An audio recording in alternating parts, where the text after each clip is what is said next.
समझते और निश्चित तौर पे आप सब लोगों को माननीय मुख्यमंत्री डॉक्टर दिनेश शर्मा जी भव्यता प्रदान की है।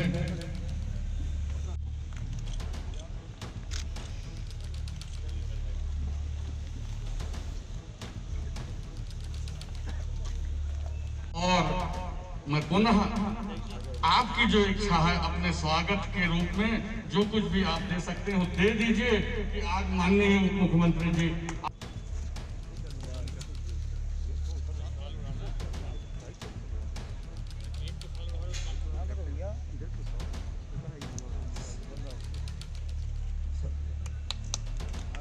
जोरदार तालियों से आप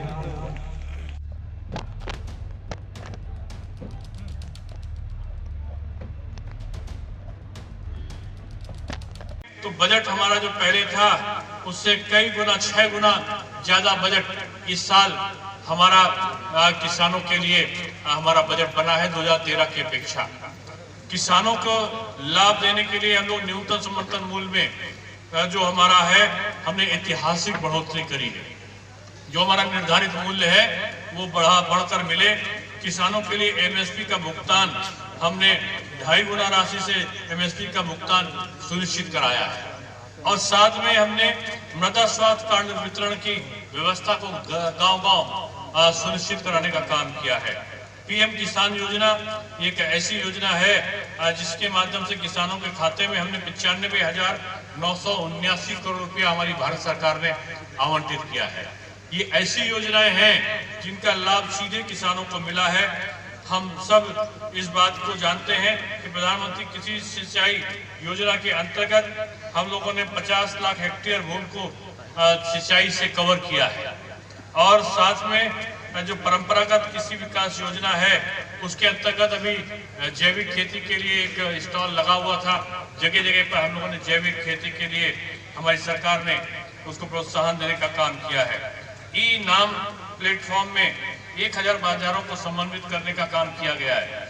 साथ में प्रधानमंत्री फसल बीमा कि आज अगर फसल हमारी नष्ट होती है तो उसके लिए बीमा की व्यवस्था भारत सरकार के द्वारा की गई है और प्रधानमंत्री फसल बीमा के अंतर्गत 6,60,00,000 आवेदक किसानों को सीधे लाभ पहुंचाने का 87,000 करोड़ रुपए का लाभ देने का काम किया गया है। अगर हम देखें तो आज संस्थागत कृषि ऋण के रूप में भी हमने काफी रुपया आज किसानों को वितरण करने का काम किया है। हम सब जानते हैं कि आज समय के बदलाव के साथ हमने प्रदेश में हमारे प्रधानमंत्री जी का उद्बोधन अभी प्रारंभ होने जा रहा है। हम केवल इतना बताना चाहते हैं कि आज एमएसपी की खरीद हमारी बढ़ी है। आज ये हमारा लक्ष्य था और साथ में जो गेहूं है धान है इसका क्रय केंद्र लगे। धान और गेहूं के क्रय केंद्र आज जगह जगह पर उसको लगाने का काम किया गया कि सरकार खुद उसको खरीदती है और खरीदने के बाद उसका भुगतान करती है। आज 72 घंटे के अंदर उसका भुगतान हो जा रहा है। कई जगहों पर जहां सालों भुगतान नहीं होता था वहां आज 72 घंटे में 3, 4, 5 दिनों में आज उसका भुगतान हम कर रहे हैं। ये गेहूं क्रय केंद्र और खाद का जो क्रय केंद्र है ये आज किसानों को राहत पहुंचा रहा है। आज हम एक और महत्वपूर्ण तरीके से एक घटना की तरफ हम आगे बढ़ रहे हैं कि हम आज जो गन्ना का किसान है, गन्ना के किसानों की जो बकाया था, हमने गन्ना किसानों का जो बकाया था 1,12,000 करोड़ रुपया का हमने भुगतान किया। पिछली सरकार में जो किसानों का भुगतान का बकाया था उसको भी हमने भुगतान किया है। यानी हमारी सरकार ने पिछली सरकार के द्वारा किए गए जो ऐसे कार्य थे जिससे किसानों को परेशानी बढ़ रही थी उसको भी रोकने का काम किया है। मैंने पहले कहा कि हमारी सरकार के द्वारा जो भारी संख्या में लोगों ने प्रधानमंत्री जी का जो सारगर्भित जो भोजन था जिसमें उन्होंने बताया कि किस प्रकार से लोग दिग्भ्रमित करने का षड्यंत्र रच रहे हैं, उससे बचने का जो उन्होंने आज संदेश दिया है वो काफ़ी प्रेरणादायी रहा। जो आंदोलन हो रहा है वो लोग क्या सर यूपी शिक्षा मॉडल और दिल्ली शिक्षा मॉडल पर खुली डिबेट का न्योता था, आपके किसी मंत्री ने इंटरेस्ट नहीं लिया, क्या रीज़न है? सरकार बच रही है। चुनाव आते आते जिनके पूरे प्रदेश की आबादी 1 करोड़ कुछ लाख हो, उससे अधिक बच्चे तो यहाँ बेसिक शिक्षा विभाग में हमारे पढ़ रहे हैं। लोग केवल सुर्खियों में रहने के लिए अगर चुनौतियाँ देते हैं तो सुर्खियाँ हम नहीं लेने देंगे। हम अच्छा काम हमारी सरकार कर रही है। बेसिक शिक्षा विभाग का भी कायाकल्प हो चुका है, माध्यमिक शिक्षा भी कायाकल्प हुआ है। अभी सर्वे ने उच्च शिक्षा विभाग को पूरे देश में नंबर 1 पे माना है।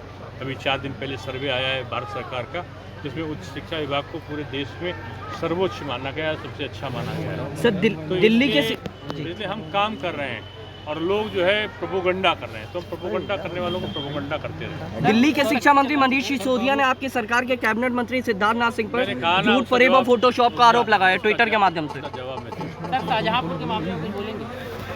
एक गैंग रेप पीड़िता के साथ जो है देखिए, मैं पूरे प्रदेश के संदर्भ में कहना चाहता हूँ, कानून व्यवस्था से जो भी खिलवाड़ करेगा, अरे भाई बना लें तो यार, कड़ी कार्रवाई सरकार। सर आपने यहाँ भाषण के दौरान महिलाओं और शौचालय का जिक्र किया था। अभी भी रायबरेली में काशीराम कॉलोनी है जहाँ पे महिलाओं का साफ साफ कहना है कि वो बाहर शौचालय जाने को मजबूर है। कहने के लिए किसी स्थान की कमी हो सकती है, लेकिन पूरे देश में करोड़ों शौचालयों का जाल इस सरकार ने बिछाया, जो आज़ादी के पहले से आज़ादी के बाद से अब तक नहीं हुआ था, वो काम सरकार ने किया। सर ट्रांसफर करने का सवाल है, अब बाबू और बहुत से अधिकारी बरसों से जमे हुए हैं, उनका ट्रांसफर नहीं हो रहा है, वो पिछले 5-6 सालों से 10 सालों से। मध्य सत्र है, मध्य सत्र के बाद इस पर पूरी तरीके से अमल किया जाएगा। जो एक जगह पे टिके हुए उनको स्थानांतरित किया जाएगा। सर पत्रकारों के लिए सर टोल टैक्स में कोई सुविधा? Sir thank you.